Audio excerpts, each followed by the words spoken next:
चलिए आज we are going to start new topic that is basically called as a waves. हम लोग क्या पढ़ने वाले हैं आज?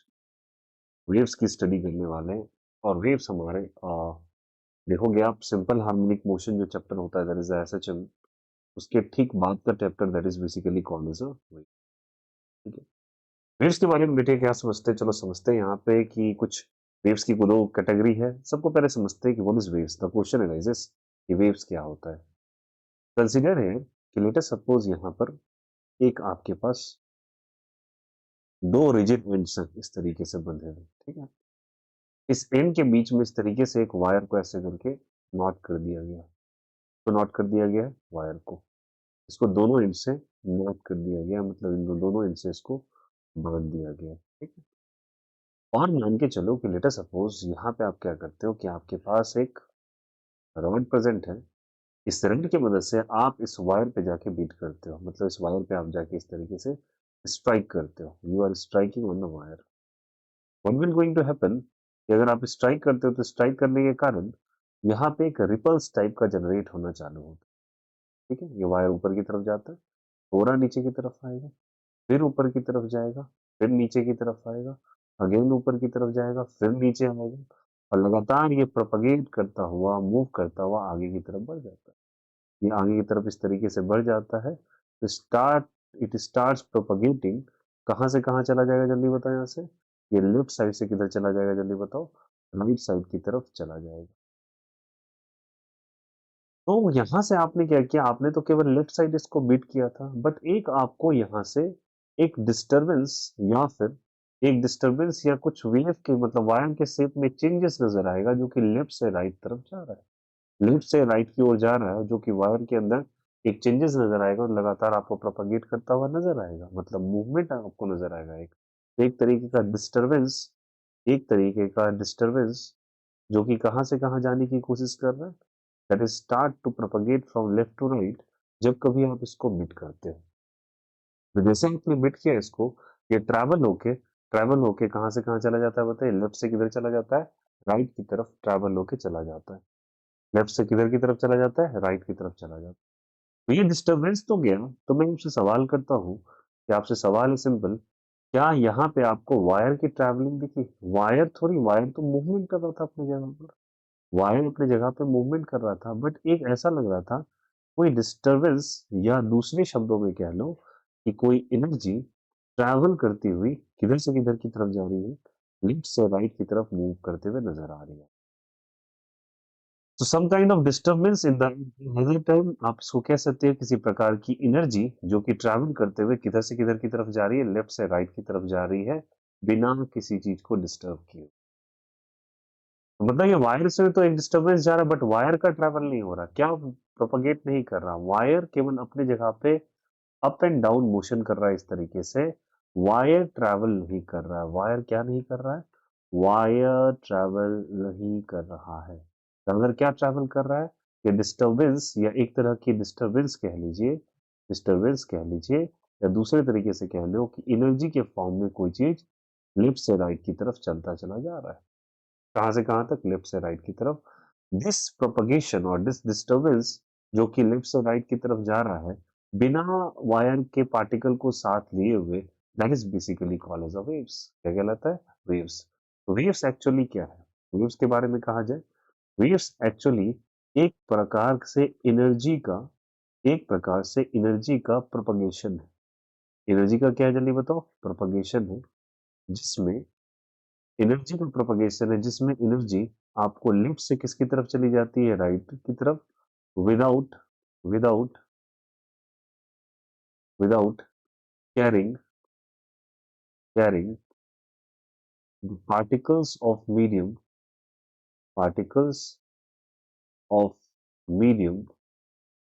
Medium with it. Particle of medium को अपने साथ नहीं ले जाती, केवल particle of medium to and fro motions करते रहते हैं। चलिए इस बात को समझने के लिए हम एक छोटा सा इलस्ट्रेशन यहाँ ड्रॉ। लेट अस सपोज कि यहाँ पे आपको एक वायर है इस तरीके से, और यहाँ पे इसके ऊपर यहाँ पे लेट अस सपोज एक वेव इस तरीके से ट्रैवल होता हुआ जा रहा है। इस तरीके से मोशन करता हुआ वेव जा रहा है। Wave is travelling in the two and fro motion in upward and downward direction, ऊपर की तरफ जा रहा है फिर नीचे की तरफ, फिर ऊपर की तरफ जा रहा है फिर नीचे की ओर आ रहा है, ऊपर की तरफ गया नीचे की ओर आया, ऊपर की तरफ गया नीचे की ओर आया, बिना किसी पार्टिकल को अपने साथ ले जाए हमें। मतलब इसके अंदर तो मोशन हो रहा है, इस वायर के अंदर मोमेंटम अप एंड डाउन हो रहा है, बट यहाँ क्या ट्रैवल नहीं कर रहा, तो पार्टिकल्स यहाँ पे, particles are not travelling with it, not travelling with it. देखो यहाँ से, without carrying the particles of medium, medium यहाँ पे वायर कर रहा है, बिना उसको ट्रैवल किए हुए यहाँ से यहाँ तक जा रहा है। This is basically called as a waves. What is that called as a waves? तो वेव्स को कहा जाए वेव के फॉर्म ऑफ एनर्जी है, एनर्जी जो कि प्रोपगेशन करता है। प्रोपगेशन मतलब that is basically the movement. Movement किधर से किधर किया, इस फिगर के अंदर फ्रॉम लेफ्ट टू राइट किया, विदाउट किसको कैरी कहीं नहीं किया, पार्टिकल ऑफ मीडियम को कैरी कर रहे बिना, लेफ्ट से राइट की तरफ चला गया। That is basically called as a waves. क्या कहलाता है बोलो? वेव्स।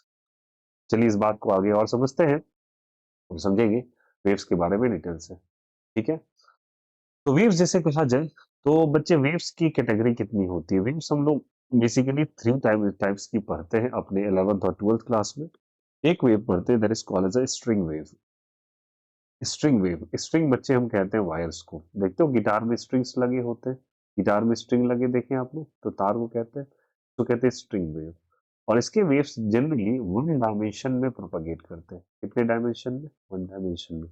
मतलब ज्यादातर इसको तुम इस तरीके से सीधे रास्ते पे चलते हुए देखो, ठीक ना, एक डायमेंशन के अंदर। मतलब या तो ये एक्स में जाएगा, या तो ये माइनस एक्स में जाएगा, या तो ये वाई में जाता दिखाई देगा, ये माइनस वाई में दिखाई जाते दिखाई देगा। That wave is basically called as कौन सा wave? String wave. The second category of the wave is basically, आपने पानी के अंदर कभी कभी ईंट मारा होगा, मतलब पत्थर फेंका होगा, तो आप देखते हो इस तरीके से वहां पर रिपल्स जनरेट होते हैं। क्या जनरेट होते हैं बताओ? रिपल्स। रिपल्स जो जनरेट होते हैं, रिपल्स जनरेट होते हैं, इसको हम लोग कहते हैं एक तरीके से, एक तरीके का ये व्हिर्ल पूल है, ठीक ना। एक रिपल्स जनरेट होता है, एक तरीके का व्हिर्ल पूल जनरेट होता है। जब कभी आप क्या फेंकते हो, एक स्टोन को जब कभी आप पानी में फेंकते हो, तो इस तरीके से वाटर जनरेट होना चालू होता है, एक रिपल्स जनरेट होता है जो बाहर की तरफ जाता है। एक तरह का ये, एक तरह का ये कंसेंट्रिक, एक ही सेंटर वाला सर्कल बनता है। क्या बनता है बोलो? सर्कल, जिसे बच्चे आप रिपल्स कहते हो, ठीक है। और रिपल्स इन वाटर को हम लोग, रिपल्स इन वाटर को हम लोग सेकेंड कैटेगरी में कंसीडर कर सकते हैं। रिपल्स इन वाटर को आप सेकेंड कैटेगरी में कंसीडर करते हो, ये टू डायमेंशन में चलने वाला हो, ये है। कौन से डायमेंशन में मिलता है? टू डायमेंशन में, ripples in water. Third category अगर आप देखोगे, that is basically called as a sound wave. कौन सा वेव है जल्दी बताओ? Sound wave. और आप लाइट वेव भी ले सकते हो, ठीक है। कौन सा वेव ले सकते हो? Light wave. और साउंड और लाइट के बारे में बच्चे कहा जाए, ये थ्री डायमेंशनल वेव होता है। कौन से डायमेंशन वेव होता है? थ्री डायमेंशन वेव होता है। इस बारे में डिटेल से पढ़ेंगे, क्योंकि हमारा लाइट वेव जो वो इलेक्ट्रोमैग्नेटिक वेव होता है, ईएमडब्ल्यू होता है। और इलेक्ट्रोमैग्नेटिक वेव का मतलब इसके अंदर इलेक्ट्रिक फील्ड नाम की चीज होती है, मैग्नेटिक फील्ड नाम की चीज होती है। ये दोनों चीज साथ में होती है। और याद रखिएगा, ये हमारे पास तीन कैटेगरी ऑफ वेव्स है, जो कि हम वन डायमेंशन में भी पढ़ सकते हैं। अगर वन डायमेंशन में जाओ तो आपको स्ट्रिंग वेव नजर आएगा, स्ट्रिंग मतलब तारों पे चलने वाला wave. Second, ripples of water, पानी के अंदर प्रोपोगेट होता हुआ wave, that is two dimensional wave कहलाता है। और साउंड और लाइट वेव के बारे में बात करोगे, that is the three dimension wave. मैंने एग्जाम्पल के तौर पे आपको समझ। तो वेव की अगर टाइप्स के बारे में बात किया जाए, तो हम लोग तीन कैटेगरी में देखेंगे, that is the string, that is the ripples in water, the third one is the sound wave. Is the concept is clear to everyone? चलिए, now one of the most important thing कि हमको waves के equation को generate करना है। This called as the equation of wave. Equation of waves, waves के equation को generate करना। कैसे जनरेट करेंगे, चलो इस बात को थोड़ा सा समझते हैं। मान लीजिए फिर से, यहाँ पे आपके पास एक वायर है, वायर किसी फिक्स्ड एंड से इस तरीके से नॉटेड है, ठीक है। यहाँ पे एक फिक्स्ड एंड से नॉटेड है, नॉटेड है, या फिर इसको कह सकते हो आप हिंज्ड, ठीक है। मतलब यहाँ पे फंसा के रखा है वायर को, ठीक है। फिर से आपके पास एक रड है, और रड से इस वायर पे आप बीट करते हो, उसको बीट करते हो, तो यहाँ पे कुछ रिपल्स जनरेट होना चालू होते हैं। रिपल्स मतलब इस तरीके से कुछ ना कुछ वेव फॉर्म जनरेट होना चालू होता है जो आगे की तरफ आपको ट्रैवल होता हुआ नजर आएगा। ठीक, no just try to understand कि मुझे इसका इक्वेशन लिखना है, तो ध्यान रखना इक्वेशन ऑफ वेव हम लोग लिखते क्या है। वेव अगर चल रहा है तो सोच के बताओ, यहाँ पे दो चीजें हो रही है। वेव्स मतलब ये डिस्टरबेंस, डिस्टरबेंस जो है आपको, ये डिस्टरबेंस आपको जनरली चलता नजर आएगा एक्स डायरेक्शन में, जबकि ये वायर का पार्टिकल है ये वाई में चलता हुआ नजर आएगा। किसमें नजर आएगा? वाई में। पार्टिकल्स जो है, पार्टिकल्स मतलब जो वायर है, वो वायर आपको नजर आएगा अप एंड डाउन मोशन करते हुए, ऊपर जाएगा फिर नीचे आएगा, फिर ऊपर जाएगा फिर नीचे आएगा, जबकि वेव आपको एक्स डायरेक्शन में चलता हुआ नजर आएगा। वेव कौन से डायरेक्शन में चलता हुआ नजर आएगा? एक्स डायरेक्शन में चलता हुआ नजर आएगा। वेव के बारे में अगर आप देखो तो वेव बच्चे आपको डिस्टरबेंस एक्स डायरेक्शन में दिखेगा और पार्टिकल्स आपको वाई डायरेक्शन में चलता हुआ नजर आएगा। फिर से बोल देता हूँ, एक्स डायरेक्शन में वेव्स जाता हुआ नजर आएगा और वाई डायरेक्शन में वो पार्टिकल्स, पार्टिकल जिसको हम किसको कह रहे हैं? पार्टिकल्स, पार्टिकल वायर को कह रहे हैं, जो कि किस डायरेक्शन में चलता हुआ नजर आएगा? वाई में। और एक्स में कौन चलता हुआ नजर आएगा? वेव्स चलता। Is it okay? तो अगर मुझे वेव्स का इक्वेशन लिखना है, वेव का क्या लिखना है बताओ? इक्वेशन लिखना है। वेव के इक्वेशन को लिखने के लिए चलो समझते हैं यहाँ पे कि जैसे ये पार्टिकल कहाँ पे, यहाँ पे था इनिशियली, ठीक है। तो मैं मान लेता हूँ किसी डिस्टेंस यहाँ पे ऐसे करके कंसीडर कर लिया जाए, तो चलो यहाँ पे फिर से एक बार मैं बना लेता हूँ इस तरीके से, आपको दो बम्प्स मैं बना लेता हूँ जहाँ पे वेव ट्रैवल होता हुआ नजर आ रहा है। और मान लीजिए कि लेट सपोज ये वेव ट्रैवल होता हुआ इस पॉइंट से इस पॉइंट चला गया। ओके, अगर चला गया तो मैं मान लूंगा किसी t is equal to T time पर, t इज इक्वल टू कितने टाइम पे? t टाइम पर ये पार्टिकल x किसी x डिस्प्लेसमेंट पे चला गया। मतलब ये पार्टिकल मान के चलो यहाँ पे इनिशियली था, वेव यहाँ था फिर पहले पॉइंट पे, ये फर्स्ट पॉइंट था, और सेकेंड पॉइंट पे वेव यहाँ चला आया। इसी टी टाइम पे ये वेव ट्रैवल होता हुआ एक्स डिस्टेंस को चला गया। मतलब तुमने यहाँ पे एक लकड़ी से मारा, एक रड से मारा, ये वेव ट्रैवल करता हुआ 1 से 2 गया और कितना डिस्टेंस चला? एक्स। किसी टी टाइम में, मतलब कुछ ना कुछ तो टाइम लगा होगा, 1 सेकेंड 2 सेकेंड, जो भी टाइम लगा उस टाइम पर ये ट्रैवल करता हुआ कहाँ चला गया? जल्दी बताइए। यहाँ से ये चला गया पॉइंट 2 पे और वहां पे टाइम हो गया टी और ये डिस्टेंस ट्रैवल कर लिया एक्स। ओके, अब चलिए थोड़ा सा पीछे चले जाते हैं। तो यहाँ पर एक्स इक्वल टू एक्स है, यहाँ पे कहीं एक्स इक्वल टू 0 पे ये होगा। मतलब ये एक्स डिस्टेंस यहाँ चला तो कहीं ना कहीं तो इसका रेफरेंस होगा ना, तो मैं इसको 0 मान लेता हूँ। क्या मान लेता हूँ इसको? 0। तो टाइम क्या लग रहा होगा? टाइम क्या लग रहा है, थोड़ा सा बात समझ लेते हैं हम लोग टाइम के बारे में। अरे यहाँ बताना तो मुझे, क्या मुझे पता है कि अगर later suppose this wave is travelling with speed v, कितने स्पीड से चल रहे हैं? v से। तो मुझे बताओ यहाँ से मुझे टाइम पता करना है, तो हम क्या लिख सकते हैं? Distance by time is equal to v। This implies time is equal to x by v। यहाँ से ध्यान से सुनना, टाइम का वैल्यू कितना निकाला? x by v। तो बेटा t is equal to t यहाँ पे है, तो इससे पीछे अगर हम टाइम कंसिडर करें, तो अगर हम इससे पीछे टाइम कंसिडर करें तो सोच के बताओ, अगर टाइम यहाँ पे t है तो यहाँ हम कुछ कंसिडर कर सकते हैं, जो यहाँ टाइम t होगा उससे कुछ पीछे टाइम यहाँ पर होगा। टाइम का फॉर्मूला x बाई वी है ना, तो मैं कहता हूँ लेटर सपोज तुम यहाँ पर 5 सेकेंड पे थे, ऐसा कंसिडर कर लेना। तुम 5 सेकेंड में आगे बढ़ गए थे, तो तुम उससे पहले ही ना यहाँ पे हो गए। Time is equal to 3 second पे कहीं यहाँ प्रेजेंट होंगे आप। तो यहाँ पे जो वैल्यू मैं टाइम का लिख सकता हूँ, तो टाइम का वैल्यू यहाँ पे मैं लिखूंगा कुछ वैल्यू जो तुम टी यहाँ पे थे उससे पीछे तुम चले, उससे क्या तुम चले पीछे। तो मैं इसलिए मान लेता हूँ कि T is equal to T naught है, यहाँ पे एक टाइम के लिए T is equal to T naught है, तो टी नॉट से पीछे ही ना आप यहाँ पे प्रेजेंट थे। और कितना पीछे थे आप? एक्स वाई भी पीछे थे। फिर से मैं कंसिडर कर रहा हूँ कि यहाँ पे 5 सेकेंड आपको लगा जाने के लिए। मैं बोलता हूँ कि लेटर सपोज यहाँ पे ऐसे कंसिडर करते हैं, लेटर सपोज ये खगड़िया है, ये बेगूसराय है और ये पटना है, ठीक है।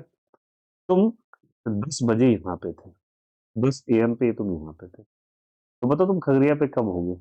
10 बजे या 11 बजे? थोड़े पीछे तो हो गए ना टाइम से, क्योंकि ट्रेन अगर मान के चलो ऐसे ट्रैवल कर रही है तो ऑब्वियस सी बात है तुम 9 बजे यहाँ पे होगे या सॉरी 9 AM पे होगे।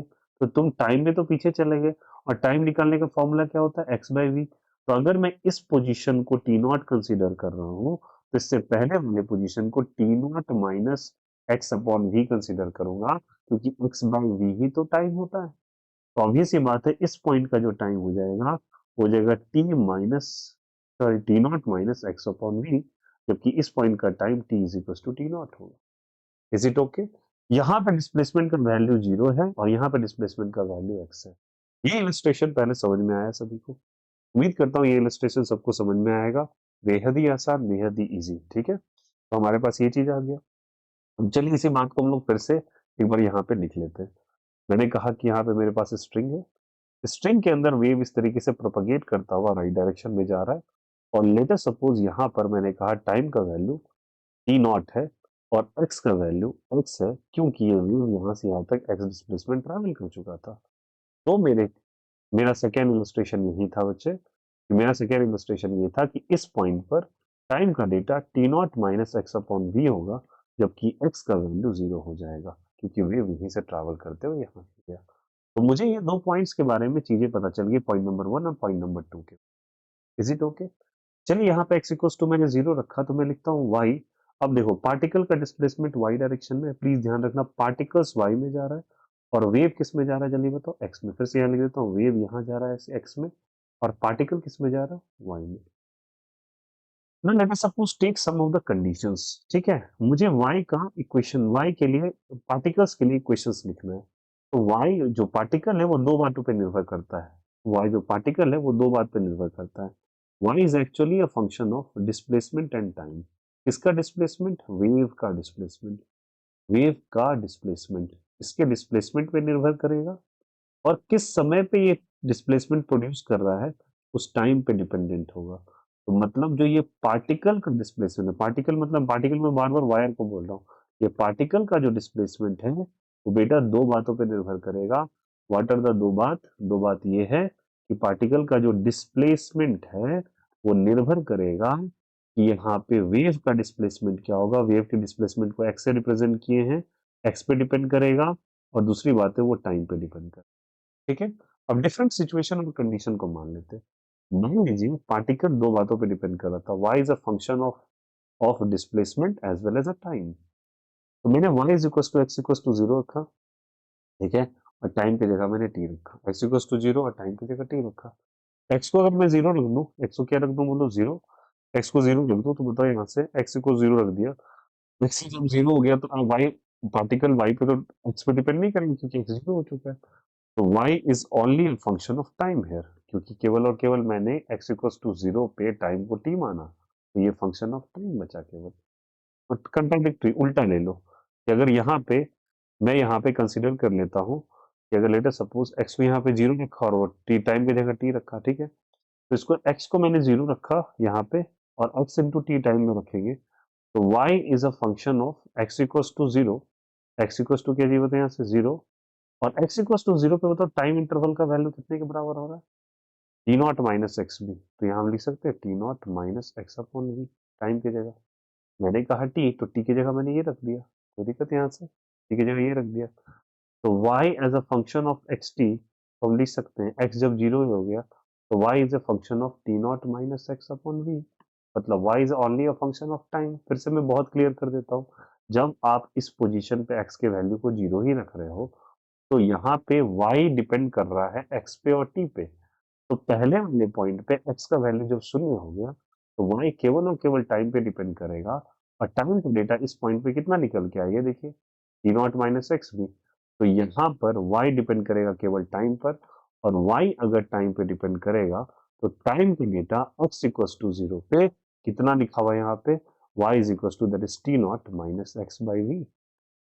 ठीक है, ऐसे लिख सकते हैं y is dependent on time, time to data x equals to 0 पे T not minus x by V है। मैंने आपको इलस्ट्रेट करके दिखाया। Is it okay? देखो यहाँ पे ये था तो ये आ गया मेरे पास। Okay, is the concept is clear to everyone? Is the concept is clear to everyone? तो चलिए इस बात को थोड़ा सा आगे और बढ़ाते हैं। तो y मेरा as a function of time ये आया, तो हमारे पास आया y is equal is a sorry y is a function, फिर से लिखते हैं y is a function of x into t। चूंकि x का वैल्यू 0 था तो y is only a function of time, so it is can be written as t naught minus x by v. Okay, further इसको हम लिख सकते हैं y is equals to LCM ले लोगे, that is t naught into v minus क्या हो जाएगा x बटे v। Is it okay? और यहाँ से लिखेंगे y is a function of x on time, और यहाँ पे लिख सकते हैं हम लोग फंक्शन, ऐसे करके लिखा। और यहाँ से क्या करो, minus one by we common ले लो। माइनस वन बाई वी अगर हम कॉमन ले लेते तो वन बाई वी यहाँ पे कॉमन कहाँ आएगा, माइनस वन बाई वी अगर कॉमन ले, कैसे वन बाई वी कॉमन ले लेंगे, वन बाई वी कॉमन लेते हो, वी तो है ही नहीं, यहाँ पे टीवी है ना, अगर कॉमन ले लेते हो वन बाई वी तो क्या मुझे यहाँ पे लिखना पड़ेगा, वन बाई वी कॉमन ले लो तो यहाँ से लिखना पड़ेगा आपको that is x minus we T, x minus क्या लिखना पड़ेगा वी टी, ये कैसे लिख दिया भैया, तो इसमें से आप देखो बहुत इजी कर देते हैं आपके लिए, y इज इक्वल टू यहाँ पे ऐसे करके लिखो T naught by V minus x by V, agreed, v से v क्या हो गया, कैंसिल आउट लो और लिखो T not minus x by V, tension नहीं पालना है, वन बाई वी बच्चे मैंने minus one by we common ले लिया, माइनस वन बाई वी, तो जो चीज माइनस प्लस में था वो माइनस में चला जाएगा, क्योंकि तुमने यहाँ कॉमन ले लिया और इसको v से मल्टीप्लाई करना पड़ेगा क्योंकि यहाँ v प्रेजेंट नहीं था, और यहाँ पे वन बाई वी कॉमन लिया तो ये x आ जाएगा, क्योंकि ये माइनस हो तो ये प्लस हो जाएगा। अब इसको रीअरेंज करके लिखो तो y is a function of minus one by we common, x को पहले लिख लो, minus V into T naught यहाँ पे लिख दो, बताओ क्या ये चीज नहीं चला गया, सिंपल केस, ठीक है, आया यहाँ पे, यहाँ तक बात है। तो भैया अभी तक में चीजें उतनी ज्यादा कोई रेलिवेंस नहीं लग रही, तो मैं तुमको क्या कहना चाह रहा हूँ अभी मैं समझा देता हूँ आपको बहुत क्लियर पैमाने में, पहले यहाँ तक समझे तुम, ठीक है। अब इस दोनों का एक्चुअल मीनिंग मैं तुमको समझाता हूँ, let us take the illustration, दो बातें यहाँ पे निकल के चला रही है और दोनों बातें ऊपर लिखी हुई है, पहली वाली बात ये, ठीक है, अगर मुझे टाइम के फंक्शंस में लिखना पड़ा, देखो y जो होता है पार्टिकल जो होता है वो दो चीज पे निर्भर करता है, x पे और t पे, बट अगर मुझे टाइम के फंक्शंस में लिखना पड़ा केवल और केवल, तो मैं लिखूंगा y is equal to T not minus x by V, क्या लिखा कि मुझे अगर पार्टिकल का इक्वेशन लिखना पड़ा in the terms of time तो y को मैं लिखूंगा T not minus x by V as a function of time, as a function of time, सुन लेना अच्छे से। और अगर केवल और केवल मुझे डिस्प्लेसमेंट, इसी को मैं इससे डेराइव करके लाया हूं, मुझे केवल फंक्शन ऑफ डिस्प्लेसमेंट लिखना पड़ा तो मुझे y को लिखना पड़ेगा minus one by V X minus we T, क्या समझ में आया मैंने क्या कहा, मैंने कहा कि अगर मुझे as a function of X लिखना पड़ेगा तो मेरे लिए ये इक्वेशन बन जाएगा, और अगर मुझे फंक्शन ऑफ टाइम लिखना पड़ेगा तो मेरे लिए ऊपर वाला इक्वेशन बनेगा। पहला वाला इक्वेशन रिप्रेजेंट कर रहा है बच्चे फंक्शन ऑफ टाइम को, और सेकेंड वाला जो इक्वेशन है वो रिप्रेजेंट कर रहा है आपको as a function of X को, ठीक है। तो आपको इस दोनों फॉर्मेट्स में लिखने के लिए आना चाहिए, सिंपल तरीका है, इसमें दिमाग भी ज्यादा नहीं लगा, देखो मैं क्या कहता हूँ कि ये टाइम के टर्म में लिखा है या एक्स के टर्म में लिखा हुआ है, चलो एक बात बताना मुझे, सिंपली मैं पूछूं आपसे, टाइम बराबर क्या होता है, सॉरी सॉरी वेलोसिटी बराबर क्या होता है, बोलो आपको, डिस्प्लेसमेंट बाय टाइम, हमको टाइम के रिस्पेक्ट में लिखना है तो टी बराबर हम लिख देंगे एक्स बाई वी, क्या लिख देंगे बोलो एक्स बाई, ठीक है, टाइम के लिए एक्स बाई वी आ गया, और मुझे डिस्प्लेसमेंट को तुमने लिखना है इसी चीज को, तो डिस्प्लेसमेंट को क्रॉस मल्टीप्लाई कर लो ना, दैट इज यहाँ पे क्या हो जाएगा V into T, V into क्या हो जाएगा बोलो टी, तो डिस्प्लेसमेंट के टर्म में वी इंटू टी आता है और टाइम के टर्म में एक्स बाई वी आता है, एक्स बाई क्या आता है वी, फिर से बोलो मेरे साथ एक बार, सबको ही सोचो और बोलो मेरे साथ, मैंने कहा जो टी के टर्म में लिखना पड़े तो एक्स बाई वी का इस्तेमाल करो, और एक्स के टर्म में लिखना पड़े तो वी इंटू टी का इस्तेमाल करो। अब आ जाओ पीछे वाले इक्वेशन पे, अब मुझे लिखना पड़ेगा function of time as a displacement, देखो क्या करते हैं बताते हैं यहाँ पे, फंक्शन ऑफ टाइम लिखे तो मैं लिख के दिखाता हूँ y as a function of time, लिख के दिखाता हूँ तो यहाँ पे हो जाएगा फंक्शन ऑफ टाइम, टाइम की जगह लिखोगे टी नॉट और टाइम की जगह माइनस करके लिख दो यहाँ पे X by V in the term, और टाइम का फॉर्मूला एक्स बाई वी होता है, y as a function of X अगर मुझे लिखना पड़े तो यहाँ लिखो function minus one by V, यहाँ पे कॉमन ले लो और फिर लिखो यहाँ पे एक्स माइनस वी टी, बैठो यहाँ पे, तो डिस्प्लेसमेंट का फॉर्मूला होता है वी टी और टाइम का फॉर्मूला होता है एक्स बाई वी, देखो यहाँ से लिखा हुआ है वन माइनस वन में V X into V T, तो फिर से सारे बच्चे टाइम के टर्म में अगर लिखना पड़े, फिर से रिकर कर रहा हूँ बच्चे, तो लिखो टाइम टी, टी की जगह लिखो टी नॉट, उसमें से माइनस करो एक्स बाई वी, अगर मुझे डिस्प्लेसमेंट के टर्म में लिखना पड़े फिर से सुन लो, तो बच्चे लिख दो यहाँ से एक्स माइनस वी टी, लिखोगे एक्स, एक्स में से क्या माइनस कर दोगे वी टी, क्योंकि डिस्प्लेसमेंट का फॉर्मूला वी टी होता है, और आगे minus one by V multiply कर देना, बोलो as a function of X ऐसे लिखा, as a function of time ये लिखा, बहुत बेसिक बातें बता रही हूँ, ध्यान कीजिए कभी दिक्कत नहीं होगा, फिर से बता रहा हूँ एक बार रिकर के, this the my last term कि इसको समझाने की कोशिश करूंगा, टाइम के लिए बेटा लिखना पड़े तो टाइम की जगह लिखो टी नॉट में से माइनस कर दो एक्स बाई वी, और डिस्प्लेसमेंट में लिखना पड़े तो लिखो एक्स में से वीटी माइनस कर दो, क्योंकि इसका फॉर्मूला वीटी होता है, टाइम का ये होता है, और आगे बस मल्टीप्लाई कर दिए -1/v से, is the coefficient that you have to multiply with it. Is the concept is clear to everyone? Coefficient से मल्टीप्लाई करना पड़ेगा। यहाँ तक की बातें समझ में आ गई क्या? ठीक है, यहाँ तक की बातें समझ में आ गई। मैं तो बहुत शानदार तरीके से ये चीज फिर इक्वेशन लिखना सिखाऊंगा वेव का, अगर आप ये दो बातें समझ गए। पहला नंबर ये, सेकंड नंबर ये, we have applied the simple formula of the displacement at that time in order to write this equation. Is it okay? ये दो चीजें आप दिमाग में बैठा लेना। क्यों बैठा लेना?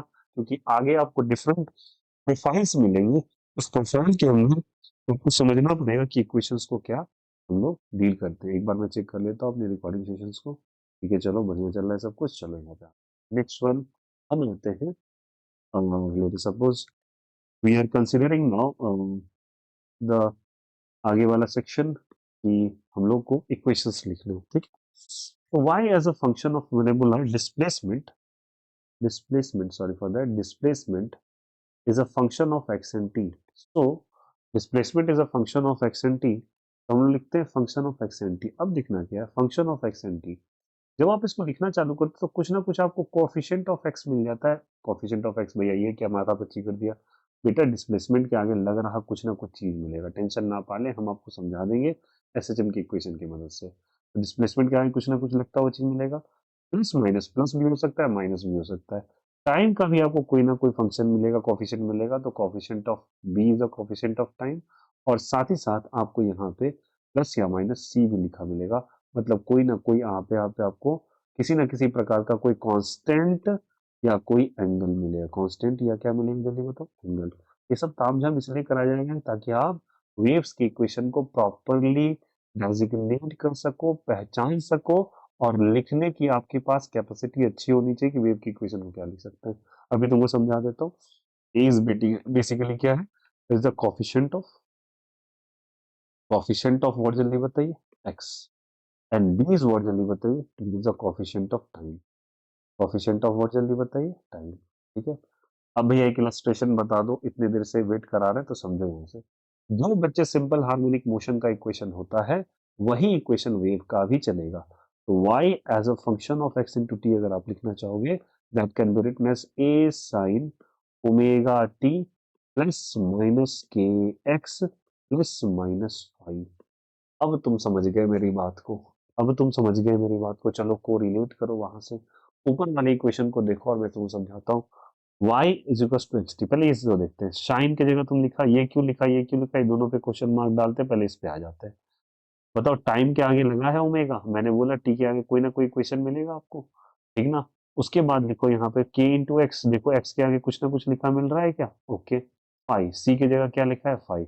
तो चेकआउट कर लेते हैं इसको, ऐसे भी लिख लो, किसी को दिक्कत है तो लिखो a साइन, पहले आप के एक्स ही लिख लें अपनी संतुष्टिकरण के लिए, फिर लिख लें आप ओमेगा टी को बाद में, फिर प्लस माइनस करके फाइव लिख लें। अब कोरिलेट करते हैं, आइए आइए कोरिलेट किया जाए, गौर से देखा जाए। बताओ यहाँ से, यहाँ पे x की जगह x है और k की जगह क्या लिखा है यहाँ पर? a। k की जगह क्या लिखा है? a। ओके, टाइम की जगह टाइम है, ओके वेरी गुड, टाइम की जगह टाइम है। और ओमेगा की जगह क्या लिखा है? b। Very good.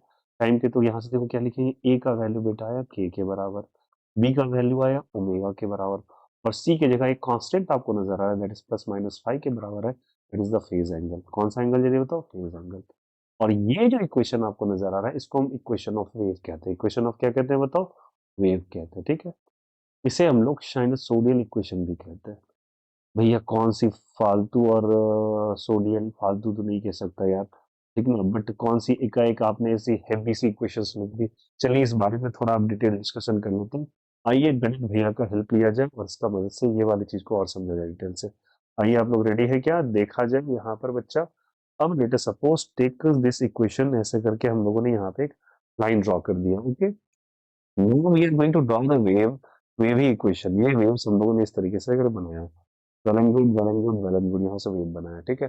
Now this wave is propagating in the x direction। कौन सा डायरेक्शन में प्रोपगेट कर रहा है? x में, ठीक है। तो वेव जो है वो डिपेंड कर रहा है x पे, किस पे डिपेंड कर रहा है? t पे। शुरू से ये बात चिक चिक के बोल रहा हूँ, y इज अ पार्टिकल का डिस्प्लेसमेंट जो कि x और t पे डिपेंड कर रहा है। x जो है वो वेव का डिस्प्लेसमेंट है, t है जो टाइम है, ओके। बताओ ये जो पैटर्न फॉलो कर रहा है, ये जो तुमने वायर को बीट किया, वो by default up and down इस तरीके से स्नेक्स जैसा मूवमेंट बना रहा है, और ये तुम गौर करोगे तो ये जो इक्वेशन बना है बच्चे, ये जो ग्राफ का मूवमेंट है, ये जो मूवमेंट ऑफ वेव है, ये एक्चुअली गणित के अंदर साइन फंक्शन को फॉलो कर रहा है। कौन से फंक्शन को फॉलो कर रहा है? साइन, वही साइन यार। तो साइन थीटा पढ़ा है आपने, कॉस थीटा पढ़ा है, tan थीटा पढ़ा है, उसी को ये कोरिलेट कर रहा है। तो यहाँ पे याद रखना, ये साइन थीटा को कोरिलेट कर रहा है, इसलिए वेव के इक्वेशन में साइन आया है। क्या है बताओ? यहाँ पे साइन आया है। The sine that you are observing in the equation of wave is basically बच्चा, क्योंकि इसके पैटर्न ऑफ मूवमेंट को जो आप देख रहे हो वो एक्चुअली साइन फंक्शंस को ही फॉलो करके चल रहा है, इसलिए मैंने यहाँ पे लिखा साइन। उसके बाद बोला कि ये टी पे डिपेंड कर रहा है, तो उसके आगे कोफिशिएंट डाला ओमेगा। उसके बाद एक्स पे डिपेंड कर रहा है, कोफिशिएंट डाला के। उसके बाद डाला फाई। मैं ओमेगा भी बताऊंगा, के भी बताऊंगा, फाई भी बताऊंगा। साइन क्यों आए ये समझ में आया, ए का मतलब क्या है ये सब कुछ बताएंगे, अभी सब कुछ क्लियर करने वाले। Is it okay? ठीक है, तो नेक्स्ट पेज पे हम लोग जाते हैं, इसको पूरे तरीके से क्लियर करने की कोशिश करते हैं एक बार। उसके बाद फर्दर हम लोग फिर लेंगे इस इक्वेशन के अंदर ये क्या बता रहा हूँ ये हम लोग समझने की कोशिश करेंगे।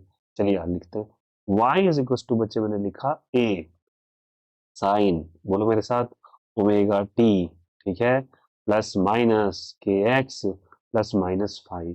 किसी को मैंने नहीं, मुझे के एक्स पहले लिखना है। अरे क्यों लग रहे हैं आप लोग, लिख तो लीजिए के एक्स पहले, प्लस माइनस कर दीजिए, ओमेगा टी कर दीजिए, प्लस माइनस फाइव कर दीजिए, लीजिए हो गया। ला भैया, सिंपल तो है ही यार, ठीक ना। मुझे वेव का इक्वेशन बनाना, ये वेव में बराबर बना देता हूँ आपके लिए, ये वेव बना के दिखा दिया, wave wave wave wave wave बन गया। Okay, now we are going to change the colour. अब बताओ ये जो बच्चे रिप्रेजेंट कर रहा है, पहले वाई किस पे डिपेंड कर रहा है बताओ? एक्स बी और टी पे। चलो पहले एक चीज को समझ लेते हैं, ठीक है। वाई क्या है, वाई क्या है, वाई का इलस्ट्रेशन देख लेते हैं बच्चे। ये जो तुम डिस्प्लेसमेंट देख रहे हो, ये पार्टिकल ऊपर नीचे जा रहा है ऐसे करके, ये जो पार्टिकल वाई डायरेक्शन में ऐसे करके जा रहा है, ऊपर जा रहा है फिर नीचे जा रहा है, is the displacement of y. ये वाई को रिप्रेजेंट कर रहा है। कहीं भी तुम बना लो, ये भी वाई हो जाएगा। ये सारा वाई है, ठीक है, ये सारा क्या बताओ, वाई। नीचे भी गया तो वाई, ऊपर गया तो वाई। तो वाई किसका डिस्प्लेसमेंट है? वाई पार्टिकल का डिस्प्लेसमेंट है, particles displacement. Okay, T for time, T for क्या चीज? टाइम। ये 1 सेकेंड पे 2 सेकेंड पे कहाँ प्रेजेंट होगा, तो इसको टाइम से रिप्रेजेंट करते हैं। तो T is basically the time, कहीं भी टाइम टी आप ले सकते हैं। Is it okay? ये क्या रिप्रेजेंट कर रहा है? एक्स। आगे आ जाओ यहाँ से, ए क्या है? ए को बेटा कहते हैं एम्पलीट्यूड। क्या कहते हैं बोलो? एम्पलीट्यूड। क्या कहते हैं बोलो? एम्पलीट्यूड कहते हैं इसको। एम्पलीट्यूड स्टैंड्स फॉर वाई का maximum value, that is the maximum displacement of particle. Maximum displacement of what, जल्दी बताइए? पार्टिकल। पार्टिकल के मैक्सिमम डिस्प्लेसमेंट को रिप्रेजेंट करते हैं। और पार्टिकल का मैक्सिमम डिस्प्लेसमेंट यहाँ पे क्या होगा, क्या होगा, क्या होगा? ये होगा पार्टिकल का मैक्सिमम डिस्प्लेसमेंट। यहाँ देखो गौर से, ये पार्टिकल का मैक्सिमम डिस्प्लेसमेंट है। तो वाई समझ में आ गया, ये देखो वाई है। वाई वेरिएबल हो सकता है, बड़ा हो सकता है, छोटा हो सकता है, अलग लगेगा, but A is the maximum displacement. ऊपर भी हो सकता है और नीचे भी ये मैक्सिमम डिस्प्लेसमेंट होगा। तो वाई के मैक्सिमम और मिनिमम वैल्यू को एम्पलीट्यूड कहा जाता है। तो पहला वाई हो गया, सेकेंड एम्पलीट्यूड हो गया। क्या ये क्लियर हो गया? ये क्लियर हो गया। साइन क्यों यूज किया? बिकॉज ये पैटर्न ऑफ साइन फंक्शन को फॉलो कर रहा है, इस तरीके से साइन फंक्शन के तौर पे चल रहा है, इसलिए मैंने लिखा साइन। आगे बढ़िए, ओमेगा। ओमेगा को बच्चे वो क्या कहते हैं? ओमेगा की कॉलेज में यहीं पे लिख देता हूँ, थर्ड। ओमेगा को कहा जाता है एंगुलर फ्रीक्वेंसी। क्या कहते हैं बोलो? Angular frequency.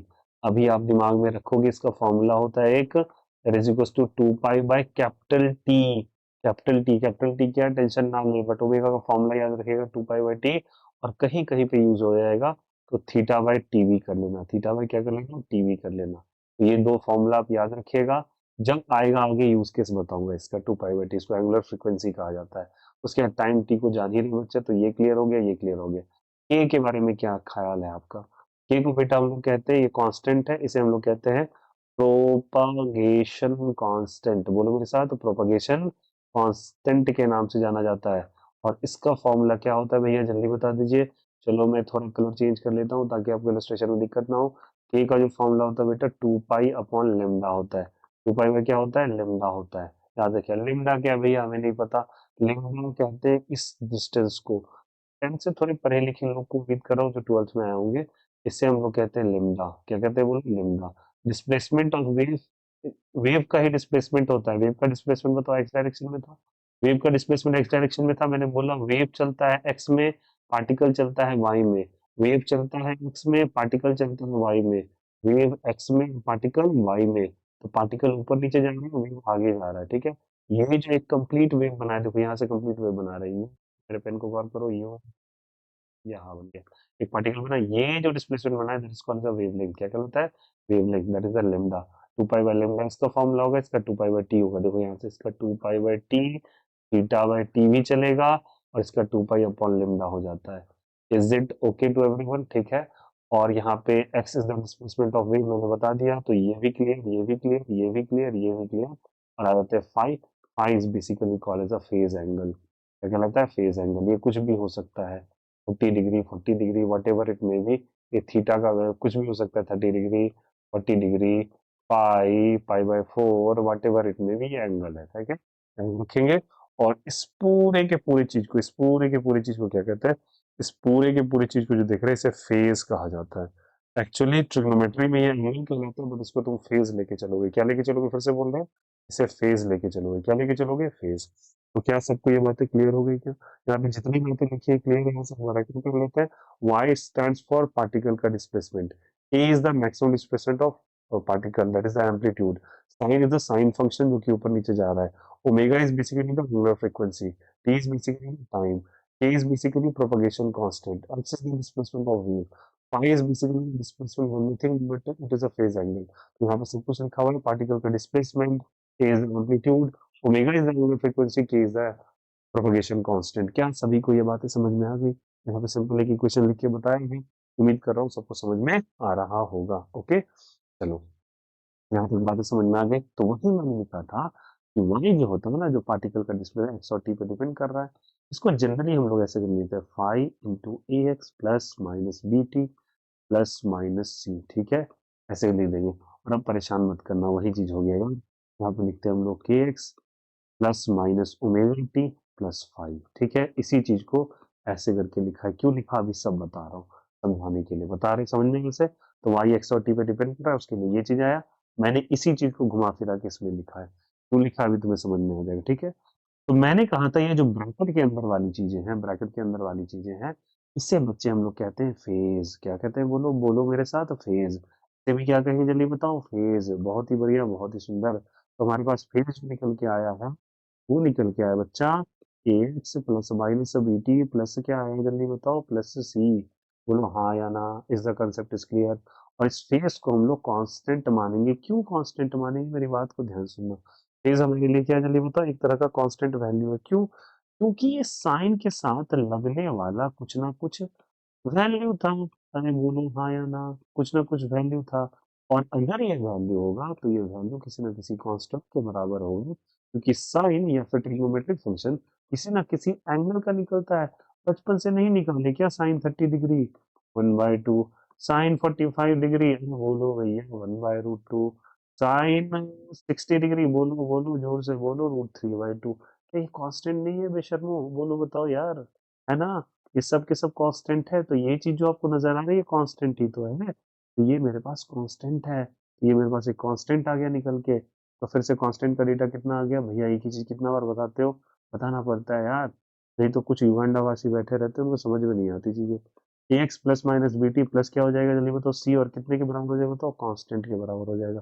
बोलो आया नहीं आया? बोलो जय हो। आया जरूर। यस और no? Is the principle is clear? चलो यहाँ पे मेरे पास कांस्टेंट आ गया। कांस्टेंट को हम कैसे रिप्रेजेंट कर देंगे? आप कुछ नहीं करना है, कुछ नहीं करना है, दोनों साइड मारना है डिफरेंशिएशन। अब उम्मीद करता हूँ तुम युगांडा वासियों को डिफरेंशिएशन आता होगा। तो यहाँ से आ गया A x plus minus B T plus C का वैल्यू कांस्टेंट के बराबर आया। दोनों साइड डिफरेंशिएट करो with respect to X. Differentiate with respect to X. अब ये तुम्हें आना चाहिए, ठीक है। और नहीं आता तो सीखो, मैं सिखा रहा हूँ, मैं तो इसलिए बैठा ही हूँ सिखाने के लिए। ओके, चलिए हमारे पास इक्वेशन क्या आ गया बच्चा? चलो निकालो निकालो निकालो। एक्स प्लस माइनस इतनी बार लिखा चुका हूँ, वो तो एकदम पूरा याद हो गया होगा, ठीक है, के बराबर।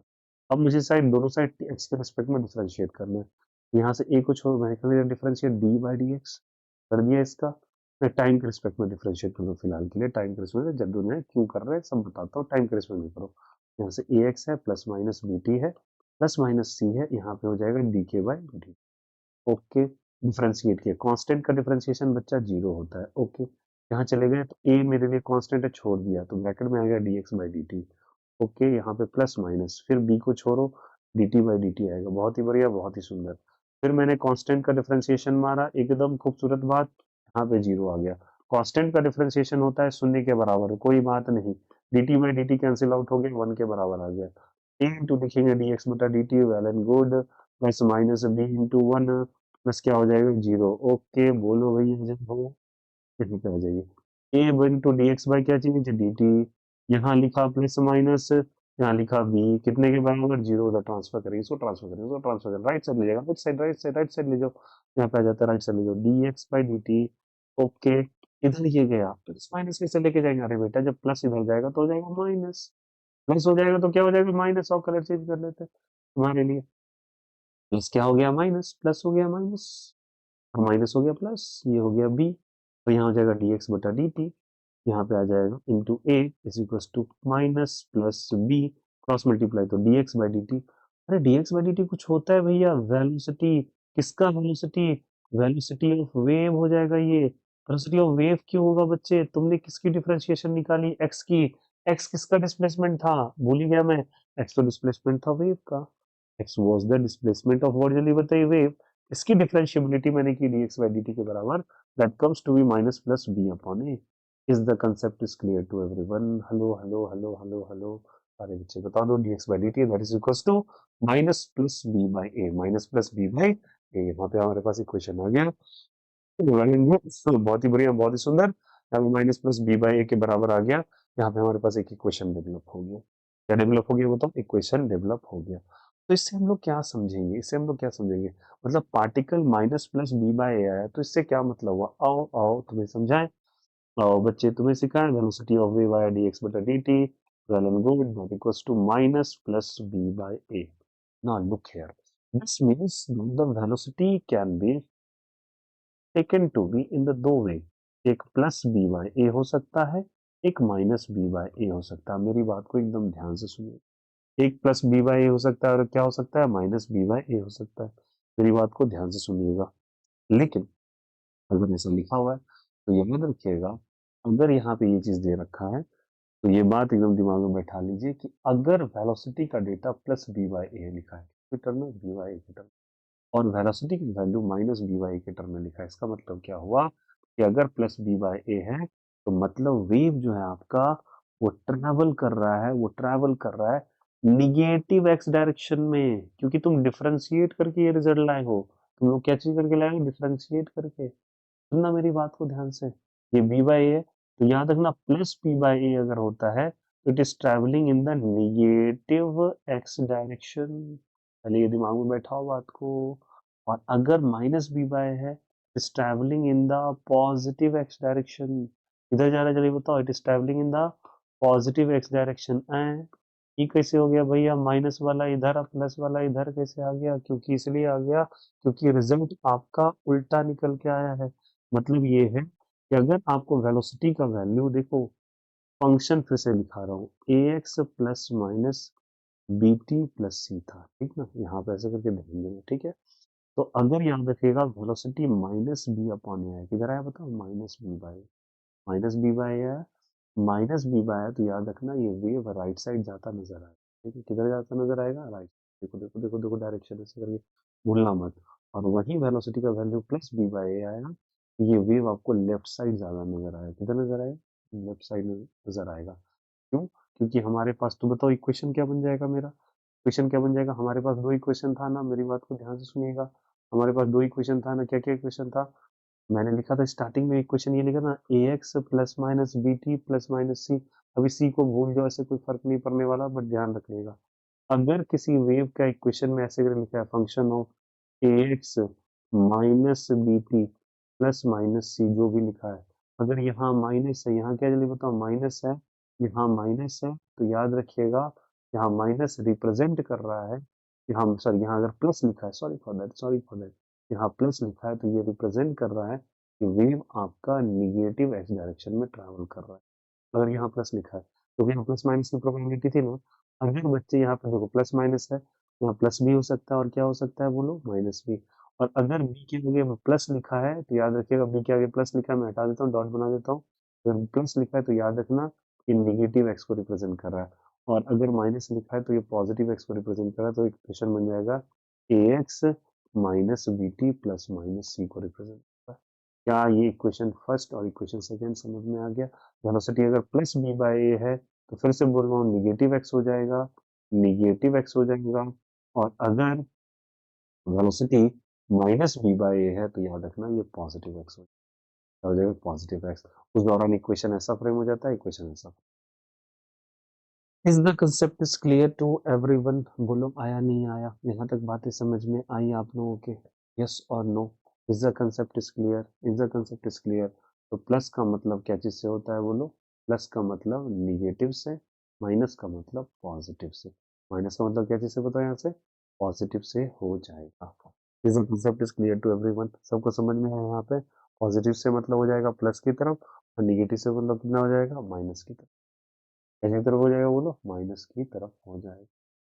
इसका concept is clear to everyone? ठीक है। देखो कुछ बच्चे किसी लिए इस बात पे थोड़े से तकलीफ में होते हैं कि प्लस का मतलब भैया राइट होता है। अरे प्लस का मतलब राइट होता है और माइनस का मतलब लेफ्ट होता है। कहाँ मैं बोल रहा हूँ, आप गलत कहाँ है? माइनस का मतलब लेफ्ट होता है तो आप प्लस की जगह बोल दिए लेफ्ट साइड, और माइनस की जगह बोल दिए राइट साइड। क्यों फंसा रहे हो, क्यों घुमा रहे हो? तो आज समझो बच्चों बात को। मैंने लिखा equation A x plus, okay भैया हमारे पास इक्वेशन है A x plus minus B T plus minus of C. Okay, आइए इसके दो फर्केशंस कर लेते हैं। ए एक्स पहले ले लेते हैं प्लस वाला, प्लस माइनस सी ले लेते हैं, और ले लेते हैं माइनस वाला। Okay okay, plus minus c ले लेते हैं, is equal to zero. Okay, sorry is equal to constant अभी बताया था। अग्रीड। ठीक है, अब सुनो भैया, मैंने डिफरेंशिएशन करना है। क्या करना है इसका डिफरेंशिएशन? तो लिखोगे A into D x by D T, लिखोगे B into D T by D T. Okay, मैंने प्लस वाला लिया, ध्यान रखना। यहाँ से सी का वैल्यू डिफरेंशिएशन जीरो, के का भी क्या हो जाएगा? जीरो। ओके, खत्म हो गया बात यहाँ पे। अब इसको ट्रैवल करते हैं। तो D x by D t हमको वेलोसिटी देगा, b into D T by D t लिखे यहाँ पे, सुनना मेरी बात को, इज इक्वल टू कितना लिखा? जीरो। अब इसको D T by D T का वैल्यू कितने के बराबर? वन। तो A into V is equal to plus B is equal to zero आया। अरे बोलो भैया आया ना, प्लस था ना यहाँ पे। यहाँ पे लिखोगे वी बराबर माइनस वी बाई। बेटा तुमने यहाँ पे एक्स क्या, यहाँ बताओ तो क्या लिया था तुमने? प्लस लिया था माइनस लिया था? प्लस लिया था। वेलोसिटी क्या चीज में आ गया बोलो? माइनस में। बोलो भैया वेलोसिटी क्या चीज में आ गया? जल्दी बोलो ना यार, वेलोसिटी क्या चीज में आ गया बोलो? माइनस में। तुमने लिया था प्लस, वेलोसिटी आ गया माइनस में, इसलिए हम बोलते हैं कि वेव लेफ्ट साइड जा रहा है। ओ भैया आया नहीं है? यस और नो? पार्टिकल की वेव किधर जा रहा है? लेफ्ट साइड में। जानते हो कितने बच्चों को ये फ्रेम आउट ही नहीं आता? मैंने देख रखे हैं। मैंने ये बस सिंपली पूछना हो ना कि वाई प्लस रखने के बाद माइनस क्यों होता है, बिकॉज ऑफ दिस रीजन। इसलिए मैं बोल रहा था यहाँ पे आ जाओ, फिर से तुम्हें दिखा दो। मैंने लिखा था यहाँ प्लस है, यहाँ क्या? जल्दी बताओ, प्लस है। लगी यहाँ पे प्लस होगा, एक मिनट फिर से मुझे चेक कर ले लो। अगर यहाँ पे प्लस होगा, अगर यहाँ पे प्लस होगा बच्चे, तो याद रखना यहाँ प्लस का मतलब यहाँ पे, यहाँ प्लस लिखोगे तो प्लस का मतलब ये हो जाएगा particles travelling in the left direction. Okay, समझ में आई बात है? यहाँ पार्टिकल्स ट्रैवलिंग इन व्हाट, जल्दी बताओ, लेफ्ट डायरेक्शन। ठीक है, ये बात को एकदम ध्यान में रखते हुए चलेंगे। आप देखो यहाँ पे ये आया।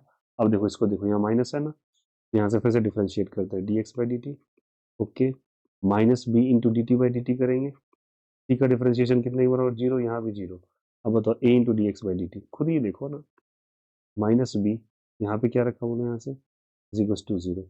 D x by D T का वैल्यू कितने के बराबर आ गया? बी बाई ए के बराबर आया। वेलोसिटी क्या चीज में आया बोलो? प्लस में या माइनस में? यहाँ माइनस था तो वेलोसिटी प्लस में, मतलब ये जा रहा है राइट डायरेक्शन में। किधर डायरेक्शन में? राइट। कंक्लूजन ये निकला कि यहाँ पे अगर प्लस होगा, यहाँ पे अगर प्लस होगा तो माइनस में जाएंगे, यहाँ अगर माइनस होगा तो यहाँ प्लस में जाएंगे। फिर से यहाँ पे यहाँ पे यहाँ पे अगर आपको प्लस मिलेगा तो आप माइनस में जाओगे, माइनस में जाओगे, एकदम नोट में लिख लेना। ठीक है, और यहाँ माइनस होगा तो तुम प्लस में जाओगे। That's it. तो अगर मैं कहता हूं मेरे पास दो इक्वेशन हो, तो मैं बोलूंगा if wave is travelling, travelling in, क्या समझे? Positive x direction. पॉजिटिव क्या, जल्दी बताओ? X direction.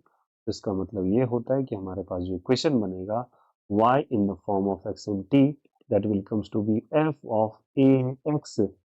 पॉजिटिव x में जा रहा है तो यहाँ डालोगे minus B T plus minus C. Okay, और अगर इसी के कंट्रारी वे में अगर आप लिखना चाहो, first one is this, second one is if the wave is travelling, if wave is travelling, यहाँ पे लिखोगे आप in negative X direction, negative X direction यहाँ लिख दोगे। तो बच्चे यहाँ पे इक्वेशन जो फ्रेम होके आएगा वो आएगा y x t is equal to function of A x plus B T plus minus of c. Is it okay to everyone? Is it okay to everyone? और इससे रिलेटेड मैं इक्वेशन, एक्चुअल वाला equation लिख के दिखा देता हूँ आपको। उसका इक्वेशन ऐसे बन जाएगा बच्चे, देखो यहाँ से साइन ओमेगा टी, यहाँ पे ऐसे लिख देंगे K X minus omega T plus minus C, यहाँ पे माइनस तो ये प्लस एक्स में, यहाँ पे माइनस तो प्लस, और यहाँ पे लिखोगे sine omega K x plus omega T plus minus C हो जाएगा, ये नेगेटिव एक्स में।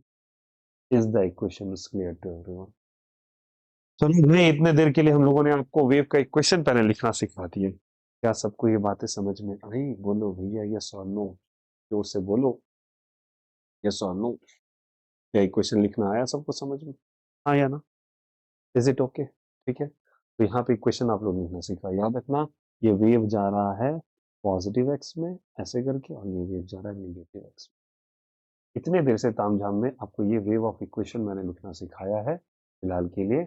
अब उसके बाद हम लोग पढ़ेंगे कि कंडीशंस जहाँ पे वेव का इक्वेशन पॉसिबल है या नहीं है। ठीक है, तो यहाँ तक बातें समझ में आ गई। तो अब आते हैं हम लोग समझने के लिए कि देखना, अब सुनो, वेव का इक्वेशंस बच्चे आपको, हमारे पास ट्रिग्नोमेट्रिक फंक्शंस होते हैं। चलो कौन कौन से ट्रिग्नोमेट्रिक फंक्शंस हैं?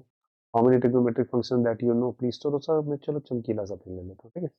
तो आप लोग बताओ कितने सारे एक आपके इक्वेशंस होते हैं? कैन आई से कि ट्रिग्नोमेट्रिक फंक्शंस के बारे में पूछा, ट्रिगोनोमेट्रिक फंक्शंस के बारे में आपने सुना होगा। ओके, कुछ ज्यादा ही चमकीला हो गया। कितने कितने ट्रिग्नोमेट्रिक फंक्शंस होते हैं? चलो पहला वाला बोलो साइन एक्स। ओके, सेकेंड कौन सा होता है? कॉस एक्स, बढ़िया है। फिर कौन सा होता है? फिर कौन सा होता है? Ten x. फिर कौन सा होता है? फिर कौन सा होता है? चौथा, पांचवा, छठा कर लो भाई। सेक होता है, कॉसेक होता है, कॉट होता है।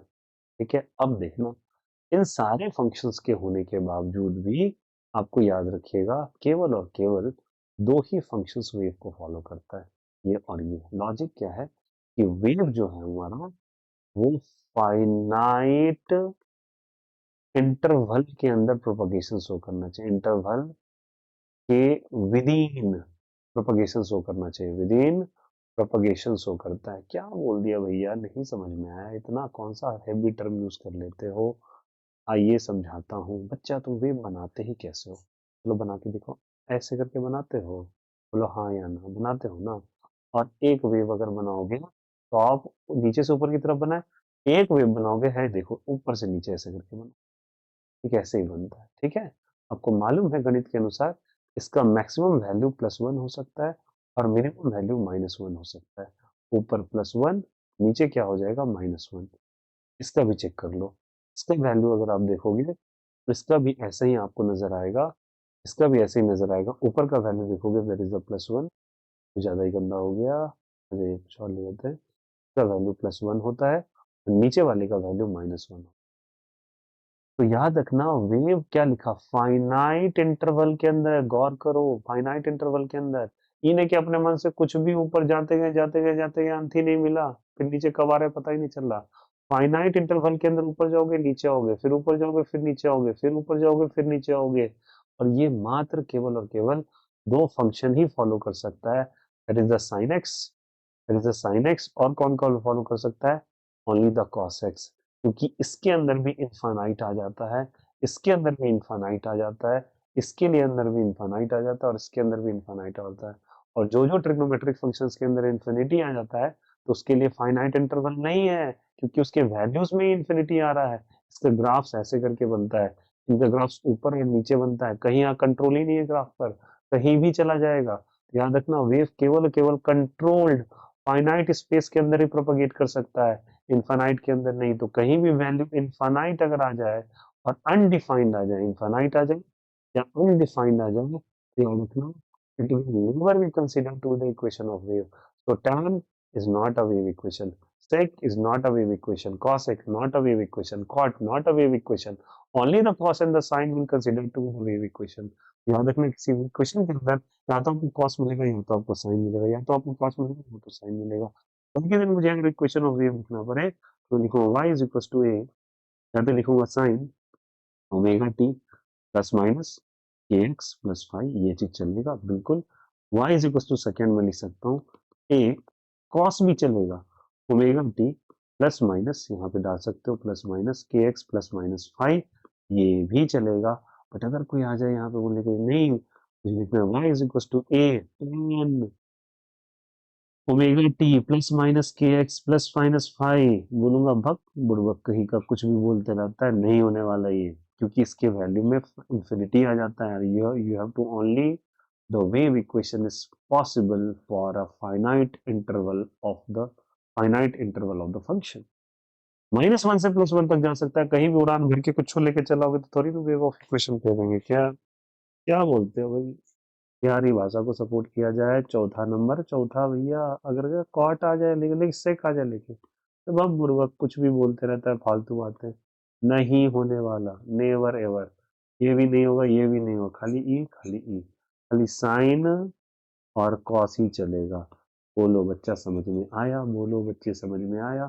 फिर से बोलूंगा, यहाँ पर होगा प्लस, होगा तो जाएगा माइनस में, माइनस होगा तो प्लस में। सिखाया था अभी कुछ देर पहले। Is it okay? Is the concept is clear to everyone? आया सबको समझ में? कैसे? आइए आइए कुछ इक्वेशन हम लिखते हैं। यहाँ पे लिखा हुआ है from sorry check the validity और possible equation of wave. Simple लफ्जों में बताओ, पॉसिबल इक्वेशन ऑफ वेव आपको बताना है, इक्वेशन ऑफ वेव आपको पता करके लाना है।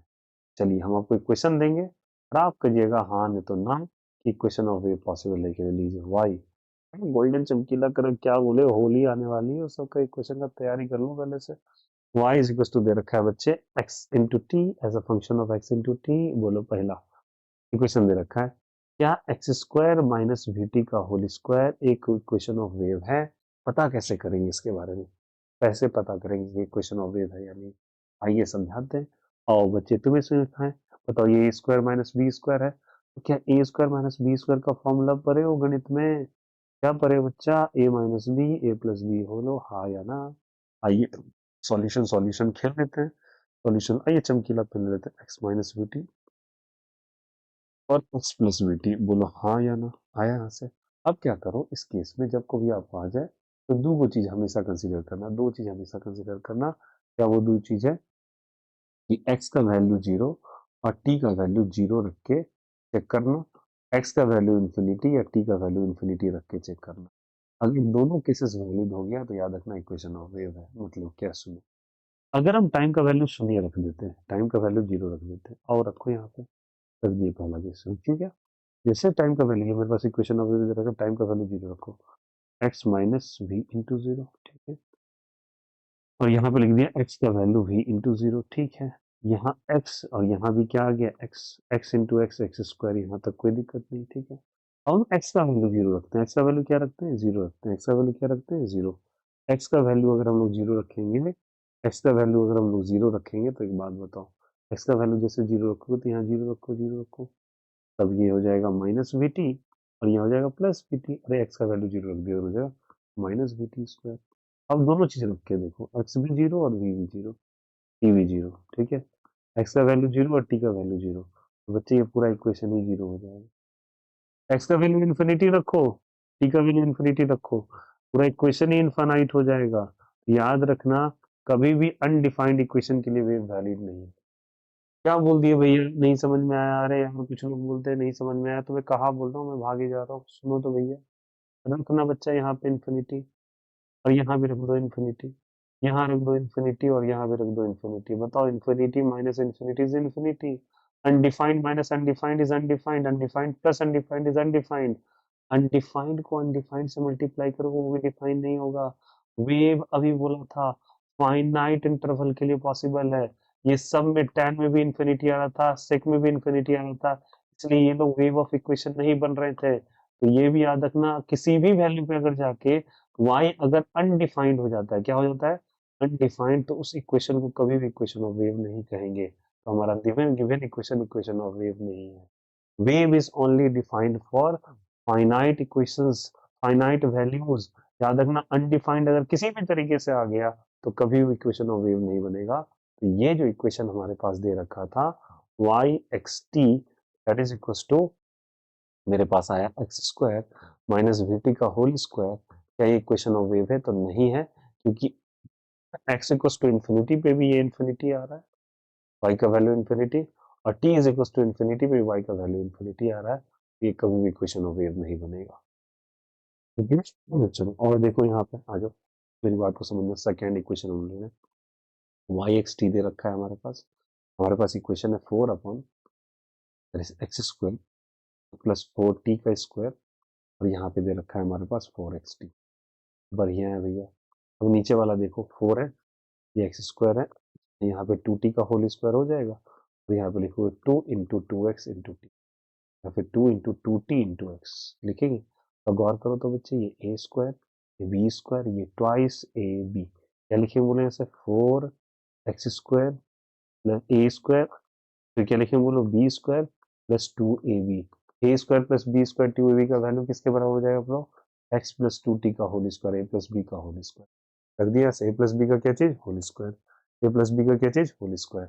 और चेक करना, तो यहाँ पे जैसे तुम x का वैल्यू जीरो रखते हो, x का वैल्यू क्या रखते हो जल्दी बताओ, जीरो, और t का वैल्यू भी जीरो रखते हो, तो नीचे हो जाएगा 4/0 का स्क्वायर, जीरो का स्क्वायर इज जीरो। अरे बोलो यार, anything divided by zero is undefined, क्या हो बोलो, अनडिफाइंड हो जाएगा। और जो चीज अनडिफाइंड होता है उसको हम कभी भी इक्वेशन ऑफ वेव कंसिडर नहीं करेंगे। ठीक है, कहीं से भी अगर किसी भी तरीके से अगर तुमको x equal to zero, x equal to infinity रखने पे रिजल्ट अनडिफाइंड हो गया, फिर से बोले, x इक्वल टू जीरो या t is equal to zero, या x इक्वल टू इन्फिनिटी, या फिर t is equal to infinity, किसी भी कंडीशन में अगर वो अनडिफाइंड हो गया एक जगह भी, तो याद रखना वो कभी भी इक्वेशन ऑफ वेव नहीं बनेगा। तो ये इक्वेशन भी इक्वेशन ऑफ वेव नहीं कहलाएगा। आइए समझते हैं इसी तरीके से एक और इक्वेशन को। मेरे पास दे रखा है ऐसे करके equation, y is equal to 8, ठीक है यहाँ पे, और इक्वेशन दे रखा है मेरे पास X square plus 4t square plus 4xt, और यहाँ पे दे रखा है मेरे पास 4, ठीक है, प्लस 4 ऐड कर दिए। फिर से हमसे पूछा गया, तीसरा सवाल है कि क्या ये इक्वेशन ऑफ वेव है? तो चलिए इसको समझते हैं। इक्वेशन ऑफ वेव हमने रखा है एक्स इक्वल टू जीरो, फिर T is equal to zero रखिए, तो यहाँ पे एक्स जीरो टी जीरो रखिए, ठीक है, एक्स जीरो और क्या देखिए, टी जीरो। अगर यहाँ पे एक्स जीरो और टी जीरो रख रहे हैं, एक्स इक्वल टू जीरो और t is equal to zero रखे, तो यहाँ से लिखेंगे Y is equal to 8y, लिखिए यहाँ से, लिखो जीरो स्क्वायर, यहाँ भी जीरो हो जाएगा, यहाँ भी जीरो हो जाएगा, प्लस 4 बच जाएगा। तो 8/4 रखा नहीं, यहाँ पे बच्चे 2 आ गया। बताओ ये डिफाइंड हो रहा है ना, ये डिफाइंड हो रहा है। तो करना क्या आपको, simple, X equal to zero फिर T is equal to zero रखोगे, अगर ये इक्वेशन आ जाता है, याद रखिएगा अगर डिफाइंड है तो इक्वेशन ऑफ वेव बनेगा, नहीं तो ये नहीं बनेगा। तो थर्ड नंबर आपका इक्वेशन ऑफ वेव कहलाएगा। क्यों कहलाएगा? क्योंकि यहाँ पे x equal to zero, t is equal to zero पे भी ये वैलिड है, अनडिफाइंड नहीं हुआ। ठीक है, तो याद रखिएगा, आपको बस कुछ नहीं करना, जीरो जीरो वैल्यू पुट करके देखना है। अगर ये डिफाइंड होगा तो वेल एंड गुड, नहीं डिफाइंड होगा तो कभी भी इक्वेशन ऑफ वेव नहीं कहलाएगा। Is the concept is clear? Is the concept is clear? जैसे कि मैं कहता हूँ, चलो और एक देख लो, चौथा नंबर। अगर मैं कहता हूँ y इज इक्वल टू ई पे पावर दे रखा है आपको x square plus 4t minus 4xt दिया हुआ है यहाँ से, 4t प्लस 4xt। चलो मैं फिर से लिख देता हूँ, e बराबर यहाँ पे लिखा है x square plus 4t square, sorry T square कर लो यहाँ पे, माइनस 4xt रखा हुआ है। तो इसको देखोगे ना बच्चे, ऊपर वाला जो हो जाएगा ये हो जाएगा x माइनस 2t का होल स्क्वायर। देख लीजिए एक बार करके, ए माइनस बी का होल स्क्वायर है, ये एक्स स्क्वायर है, 2t का होल स्क्वायर है, 2 इंटू 2x इंटू 2t कर लो, या 2t इंटू 2x कर लो, वट एवर, तो ये आ जाएगा ए माइनस बी का होल स्क्वायर। बताओ एक्स इक्वस टू जीरो रखोगे, ठीक है, एक्स इक्वस टू क्या रखोगे, zero, t is equals to zero रखोगे, यहाँ पे जैसे ये तुम रखोगे ये चीज डिफाइन होना, ये चीज यहाँ पे एक्स इक्वस टू, यहाँ पे क्या हो जाए, ई पे पावर जीरो का स्क्वायर, और जीरो का square that is zero, that is one. ठीक है, अब यहाँ पे अगर मुझे रख दिया एक्स का वैल्यू इन्फिनिटी रख दिया और टी का वैल्यू इन्फिनिटी रख दिया, तो याद रखना एक्स और टी को अगर इन्फानाइट रखोगे तो ई का वैल्यू इन्फिनिटी का स्क्वायर हो जाएगा और ये डिफाइन नहीं होगा। ठीक है, तो this is not a equation of wave, not a equation of wave, this is not a equation of wave, ये वेव का इक्वेशन नहीं बनेगा। कि वेव का इक्वेशन नहीं बनेगा। तो याद रखना, ये इक्वेशन हमको चेक करना पड़ता है कि वेव के इक्वेशंस के लिए कि ये वैलिड है या नहीं है। अगर किसी कारण बस ये अनडिफाइंड हो गया, क्या हो गया, अनडिफाइंड हो गया, is not a equation of wave. Is the concept is clear to everyone? Is the concept is clear to everyone? अब जो बहुत सिंपल सा है, आपसे क्वेश्चन पूछा गया y is equals to sin omega t minus के एक्स प्लस फाइव क्या इक्वेशन ऑफ वेव है? आराम से बोलोगे चीख चीख क्या इक्वेशन ऑफ वेव है। क्वेश्चन पूछा गया y is equals to cos omega t minus के x plus five equation of wave है? यस, इक्वेशन ऑफ वेव है। क्वेश्चन पूछा गया y is equals to cot omega T minus के x plus five equation of wave है? Answer is not equation of wave, क्योंकि अभी हम लोगों ने सीखा साइन होगा और कॉस होगा तभी इक्वेशन ऑफ वेव कहलाएगा, अन्यथा इक्वेशन ऑफ वेव कभी भी कहलाएगा नहीं। ये बात हमेशा ध्यान रखिएगा। Is it important?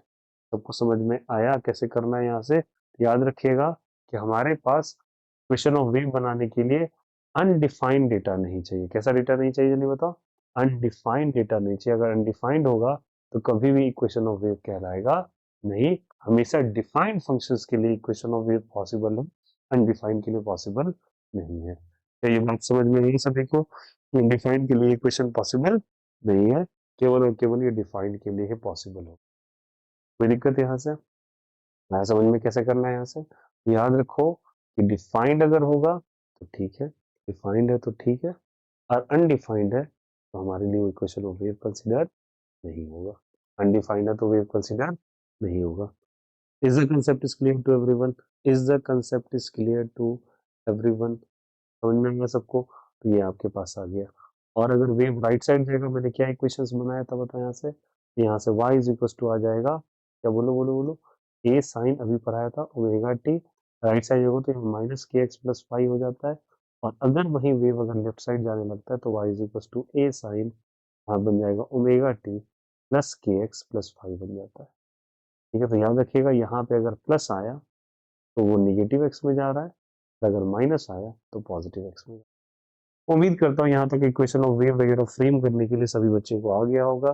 टाइम के रिस्पेक्ट में और एक्स के रिस्पेक्ट में हम कैसे निकालते हैं ये बात भी मैंने आपको डिटेल से बता दिया। उम्मीद कर रहा हूँ यहाँ तक चीजें आपको बहुत बेहतरीन तरीके से समझ में आ रही होगी। ये बहुत इंपॉर्टेंट है समझना। याद रखिएगा बच्चे, it is important to know कि इक्वेशन ऑफ वेव वैलिड है या इनवैलिड है। Is the concept is clear? ठीक है, यहाँ से ध्यान रखेंगे सब कोई, कोई गलती नहीं कीजिएगा। चलिए एक और देख लेते हैं। यहाँ से देखो सब कोई, क्वेश्चन आपको दे रखा है y इज इक्वल टू दे रखा है e पे power minus x square minus, अच्छा एक मिनट रहने दो, ठीक है, याद रखिएगा। अब हम लोग आगे बात करेंगे कि इक्वेशन ऑफ वेव कैसे हम लोग निकालते हैं। क्या सबको ये बातें समझ में आई? चलो एक बार चेक कर लेते हैं।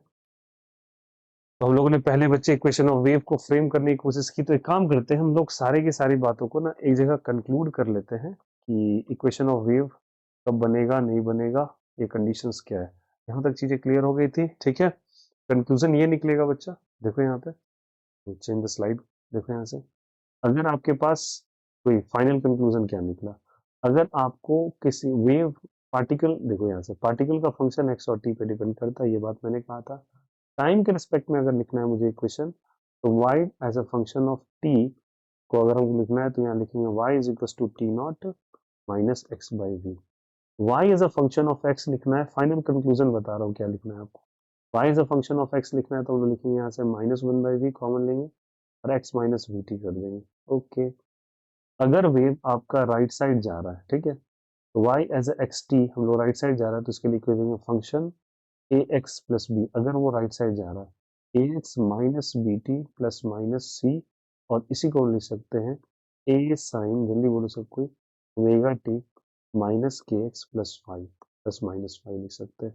y अगर एक्स टी दिया हुआ है, ठीक है, उसको लेफ्ट साइड लेके जा रहा है तो function of A x plus B T plus minus C लिखेंगे यहाँ से, यहाँ पे लिखेंगे ए साइन, यहाँ पे लिखेंगे omega T plus k x, और यहाँ से लिखेंगे plus minus five.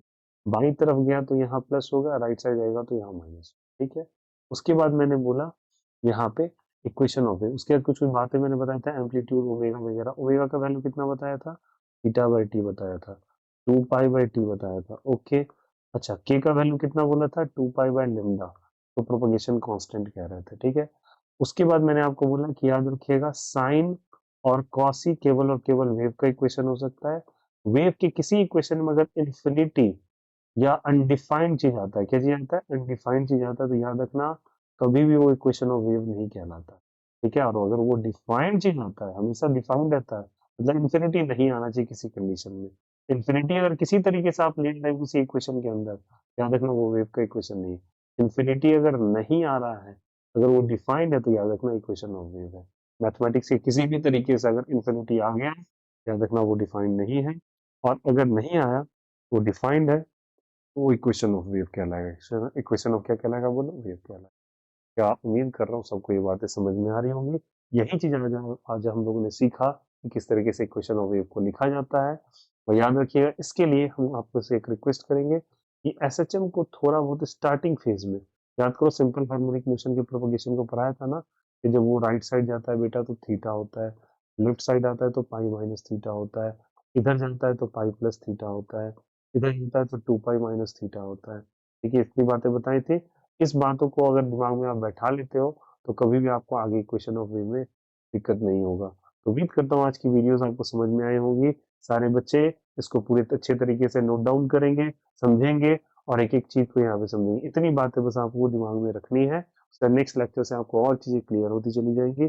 So bye bye, take care, have a nice day, stay safe, stay happy. चलो मुलाकात करते हैं नेक्स्ट सेशन में।